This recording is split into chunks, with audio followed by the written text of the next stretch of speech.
Let me use this opportunity to speak to my young man, our teenagers, our youth today. You know, this cup of water in my hand.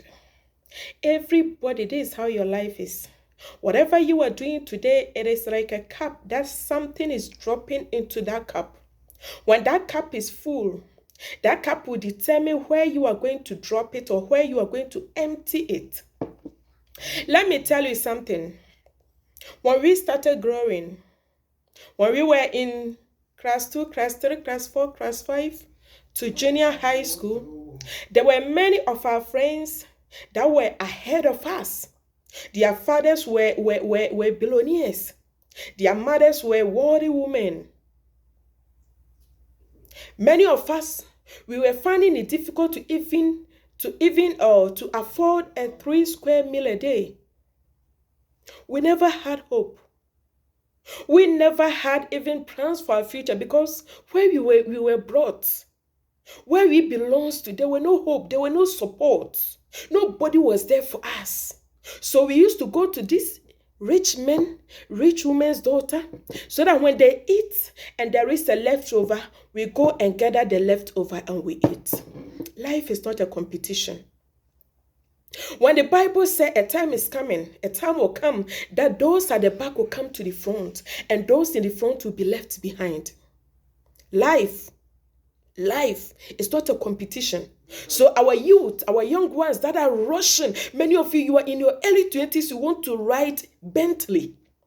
Many of you are at age 21, 22. Many of you are even 19, 18, 17, 16. You want to ride a Lamborghini. There is no short way to life. Oh. There is nothing like short way.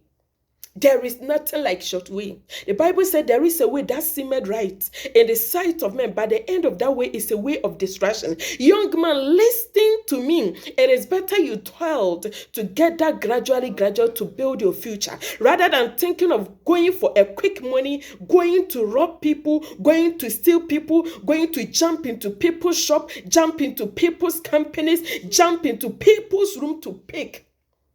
Your cup is in your hand as this cup is in my hand. When this cup is full, it's either you are going to spend the rest of your life in prison, or somebody will just hit you with something and you enter your early grave. Don't be in a rush. When I see our teenagers today, how you people are rushing, how you can endure difficulties, how you can endure hardship. Sometimes I ask myself, wow, how did this thing end? Because many of us, we entered our 30s before we know how to even count money. Many of us, we knew, they trained us in a background that you would toil together. You will toil, you will struggle, you gather on your own. You don't depend on anything. You don't have to depend on your father. You don't have to depend on your mother. You don't have to depend on your uncle. Nothing. Start building your own empire. Create something. Create something. Create something for your future. Don't be moving back and forth, up and down. Many of you don't have vision, especially the teenagers. The youth, no vision. You see them ranting, making all kinds of unnecessary noise, organizing all kinds of unnecessary demonstration. You don't have vision. You do not have vision. Because visionary men, they sat down, they isolate themselves in a secret place. They think and they focus about who they want to be. Who they want to be. You can't just rise up one day and say, I want to be a billionaire, just be a billionaire. You can't just rise up one day and say, I want to be like so and so, this rich man. I want to be like Bill Gates. I want to be like this. I want to be like this. You can never be that. Because they didn't start one day to be who they are. They built it. They invested. They put much effort. They create something for their future. Instead of you to create something for your future, you are up and down, ranting, misusing your life. Wasting your youthful life. Your youthful life. Many of you, you don't have even a place to sleep as a young man. You can't afford to even rent a single room apartment. You can't afford, but you are dating 3 girls.